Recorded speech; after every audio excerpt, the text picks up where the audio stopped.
before the break, we're talking about journalists and we're talking about columnists and getting fired and not getting fired and editors. Let's now turn our attention to sort of celebrity news and tabloid media. I mean, we live in a world that's obsessed with celebrities and obsessed with sensationalism. And I think that's what makes it so popular, not just in this country, but all over the world. And that's why you have jobs as well. So what is it, Melinda, that makes a tabloid or celebrity news so popular? Does it make us, the Joe public, feel better about ourselves? I get that message a lot. People say that. Yeah. I think we are social animals, and celebrities are a special breed of social animal. We see them, we get a lot of exposure to them, probably more than our own families often. I mean, I get more pictures of Kim Kardashian than I get of my own sister who lives in Cape Town, so I don't see her all the time. Yeah. So there's so much information out there, and these people have such charmed lives. You know, they've got access to stuff that regular people like us don't, and then they still have normal lives. They still break up, they still have bad skin, they still have make stupid mistakes, they fall down, they show their underwear when they don't mean to. And it does make people feel better about themselves. And we like to compare. I mean, if it wasn't for them, we'd be comparing ourselves to our neighbors and to, you know, Auntie Sunny in Kaap, you know, her daughter is prettier than mine. Right. So it's that kind of thing, the Joneses, but it's just on a different scale. Yes. So what makes headline news, typically?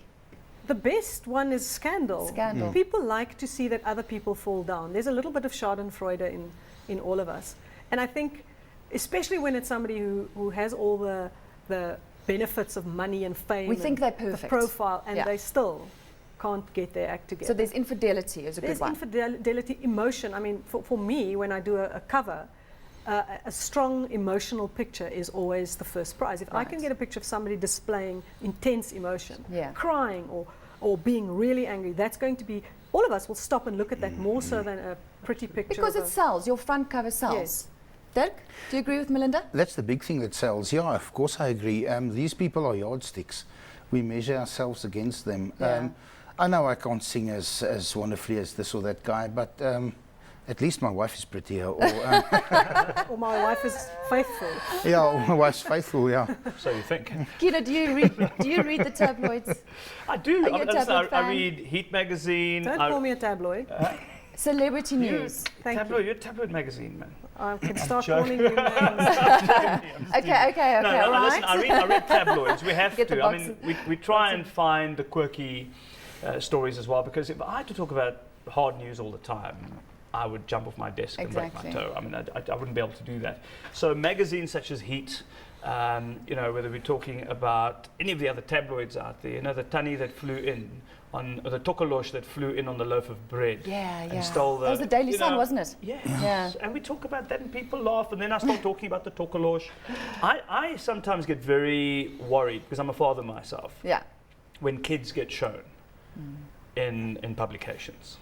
It's the one thing that I cringe when I see it, and I go, why are you showing the kids? Yeah. The kids have nothing to do with it. Are you saying celebrity kids? Celebrity kids. Okay. If a celebrity has done something, and you know, but how fascinating is Suri, who's still doing a dummy at the age of 5, wearing high-heeled shoes in the street, in an outfit.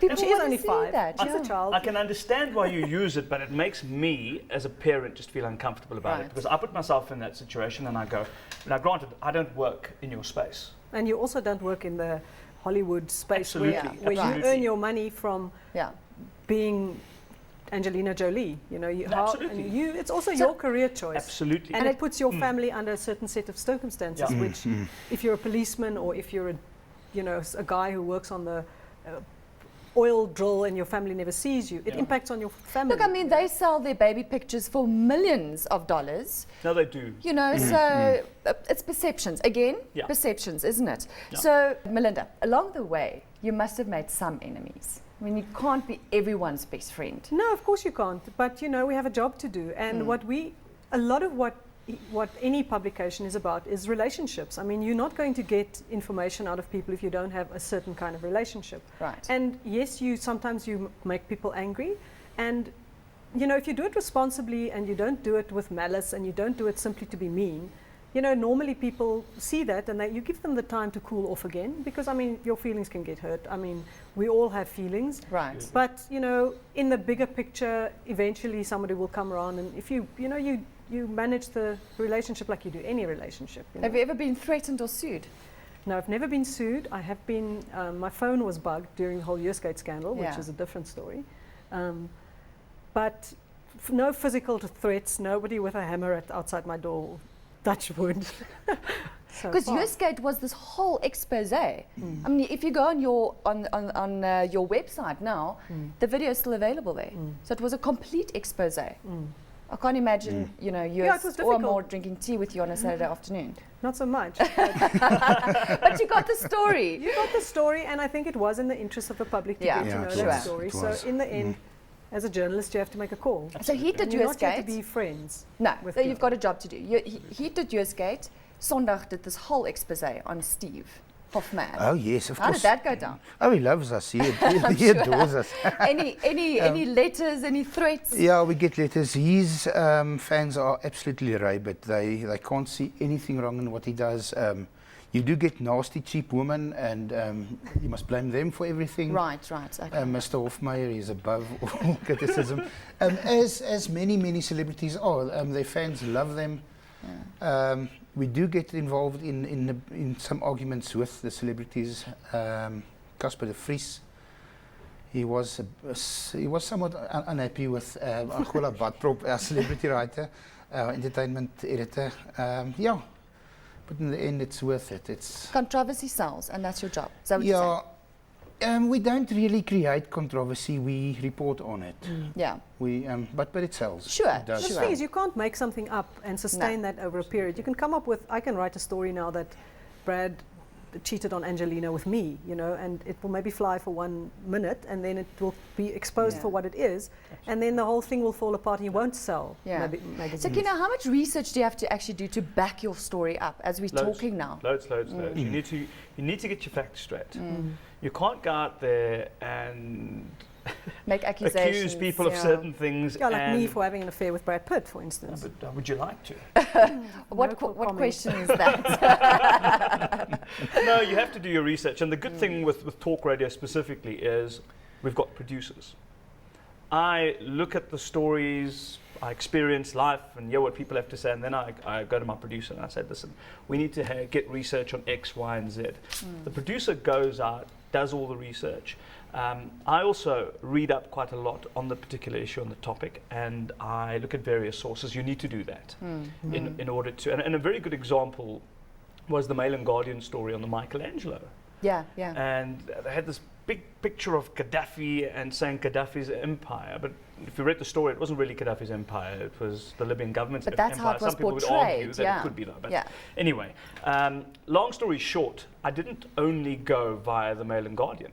We obviously called a whole lot of people, tried to corroborate, and then we also listened to what Legacy Hotel Group had to say, and they didn't debunk a single thing. Then we ran with it. Right. But the nice thing is, I did the show, a couple of celebs phoned in. We had Jack Devner and Rajesh from I think it's Dingo. No? Yeah, he called in, Louise Carver. She's a honey. She called in and they said, no, they want nothing to do with things like that as well. And then the CEO of Legacy phoned in and said, no, I want to talk to Kieno. And I said, please bring him in. Yeah. And we had this discussion. Long story short, the next day he gives me a call and he said, listen, as a result of that very robust discussion, we've decided that we're not going to declare any dividends until that whole issue is sorted out in Libya.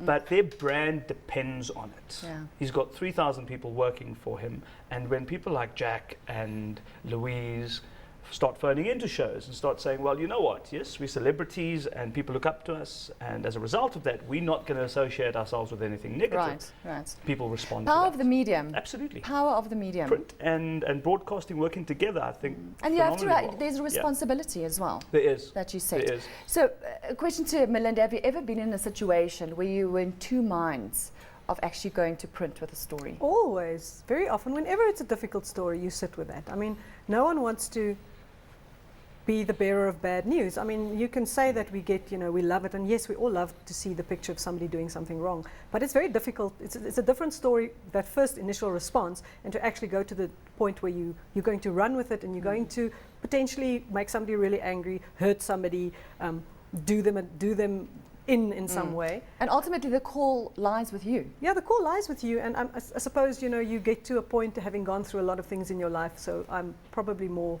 able to make a judgment call when the reporters just started. And it's not like anything is done completely independently. We also have lawyers backing us up. So if there's ever any issue where you think you're really going to do something illegal now by doing this, you check, and if you are, then you don't. Dirk, your comments on that? Yeah, you don't want to be illegal. You try to follow the law, stay in the law. But do you agree with Melinda? There are times where you have to really think whether am I going to go with a story or not. We do that every week. You have to do that. You can't avoid it. As soon as you're not thinking where you're going, you can get into trouble. You will definitely. Well, what an interesting discussion. I want to thank everyone for joining us today on Media and Money and for your input.